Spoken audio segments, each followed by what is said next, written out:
বাংলার সাফল্যের আরো এক স্বীকৃতি রাজ্যের মা ক্যান্টিন মডেলকে অনুসরণ করতে চলেছে দিল্লি সরকার। অতি স্বল্প মূল্যে পুষ্টিকর খাবার পৌঁছে দেওয়ার এই মানবিক প্রকল্প ইতিমধ্যেই রাজ্যের হাজার হাজার দুস্থ মানুষের ভরসার কেন্দ্রবিন্দু হয়ে উঠেছে। এবার সেই প্রকল্পকে অনুকরণ করে একই রকম উদ্যোগ গ্রহণের পথে হাঁটতে চলেছে দিল্লি সরকার।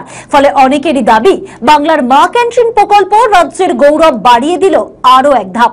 নদিয়ার শান্তিপুর পৌরসভার উদ্যোগে পরিচালিত মা ক্যান্টিনে প্রতিদিন শতাধিক মানুষ মাত্র 5 টাকার বিনিময়ে পেয়ে থাকেন ভাত, ডাল, সবজি ও ডিমের পুষ্টিকর খাবার। রাস্তার আশ্রয়হীন মানুষ থেকে শুরু করে অতি দরিদ্র পরিবার, সকলের কাছেই এই ক্যান্টিন যেন দৈনন্দিন জীবনের অপরিহার্য অংশ হয়ে উঠেছে। অনেকেই জানাচ্ছেন, মা ক্যান্টিন না থাকলে হয়তো তাদের দিনের একবেলা খাওয়ারও জুটতো না। তাই এই প্রকল্প তাদের জীবনে শুধু খাদ্যের জোগান নয়, নিরাপত্তা ও মর্যাদার অনুভূতিও এনে দেয়। নাম আপনার? কল্পনা পাল। এখানে কি নিতে এসেছেন? খাবার। ক টাকায়? 5 টাকা। কি কি দেয় আপনাদের? এই ডাল, ভাত, তরকারি, ডিম। আচ্ছা, একবেলা তো হয়। পেট ভরে? একবেলা তো হয়, আমি একটাই নিই, একবেলা তো হয়। আচ্ছা, কিন্তু আমার কাজও নেই, কম্মও নেই, কিছু পাইও না। খুবই কষ্টে দিন চলে। আমার খুবই কষ্ট। এই 5 টাকায় খাবার পেয়ে কতটা খুশি? একবেলা তো হয়, আমি একবেলা হয়, আমি দুবার খাই। কি করবো, পয়সার অভাবে, কাজ নেই, কম্ম নেই, পয়সা নেই। আমার মতন ভিখারি মানে যেন আর না হয়। কি নিতে এসেছেন এখানে? এখানে কি নিতে এসেছেন? ক টাকায় পাওয়া যায়? 5 টাকা। কি কি মেলে এখানে?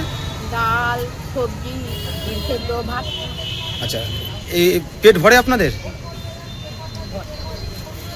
এই যে মা ক্যান্টিন থেকে 5 টাকায় যে খাবার পাচ্ছেন, এতে করে আপনারা কতটা সুবিধা পাচ্ছেন? 5 টাকাতে এখন কিছু হয় না, 5 টাকায় খাবার পাচ্ছেন। ওটাই আমাদের শান্তি। আচ্ছা, এই আমরা শান্তি, আমরা তো পাচ্ছি। দাও বাবা, বলো। নাহলে তো না খেয়ে থাকতে হতো। একদম, তুই তো বোঝো বাবা। কি করেন আপনারা? আমরা লোকের বাড়ি কাজ করি বাবা, কেউ নেই, দুস্থ পরিবারের মানুষ। হ্যাঁ একদম। আপনার নাম? আমি তারও ভিখারি। নাম মায়া দাস। কি কাজ করেন আপনি? আমি কালাচাঁদ স্বনির্ভর গোষ্ঠী থেকে এই মা ক্যান্টিনের কাজটা আমাদের দুটো গ্রুপে আমরা এটা পরিচালনা করি। সেই রান্না কারা করেন? রান্না আমরা মেয়েরা নিজেরাই করি। আমরা সকাল থেকে শুরু করি, এই এখনো দেখতে পাচ্ছি 3টে বাজতে চললো। আমরা এই নিয়েই সারাদিন আমাদের কেটে যায়। আমরা দুটো টিমে কাজ করি, একটা কালাচাঁদ গোষ্ঠী আর একটা নোয়াখালী গোষ্ঠী। আমরা 7 দিন করে করি। মাসে 30 দিনই এই কাজটা আমাদের চলে। কোনো দুর্গাপুজো বলুন, রাত বলুন, কোনো ছুটি কিন্তু আমরা পাই না। আমরা যেহেতু এখানে গরিব মানুষ, এটা একটা খাবারের ব্যাপার, সেই জন্য কোন টাইমে দেন আপনার খাবারটা? আমরা খাবারটা দেওয়া শুরু করি এই 1:20 নাগাদ থেকে আমরা দেওয়াটা শুরু করি। কারণ খাবারটা আমরা তৈরি করে আবার বাসনপত্রগুলো ধরুন ধুয়ে কিছুটা কাজ ছেড়ে রেখে আসতে পারেন। বুঝতেই পারছেন যে আমরা মহিলা, আমাদের বাড়িতে কিছু কাজ থাকে। আজকে যেটা ভাবেন, পরবর্তী দিনে ভারতবর্ষ সেটা ভাবছে। এটাই তো মমতা বন্দ্যোপাধ্যায়ের জয়, এটাই তো বাংলার জয়। আজকে 2021 সাল থেকেও শান্তিপুর শহরে কিন্তু মা ক্যান্টিন চলছে।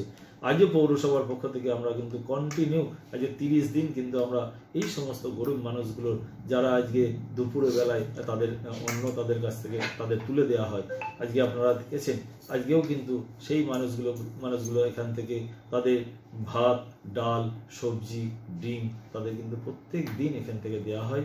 এই সমস্ত মানুষগুলো মানে যে মুখ্যমন্ত্রী এরকম একটা বাস্তববাদী জিনিস তিনি যে চিন্তা ভাবনা করেছেন, আজকে এটা অন্যান্য স্টেটগুলো ভাবছে, এটাই আমাদের মাননীয় মুখ্যমন্ত্রীর সার্বিকভাবে জয় এবং মানে মুখ্যমন্ত্রী বাংলার জয়।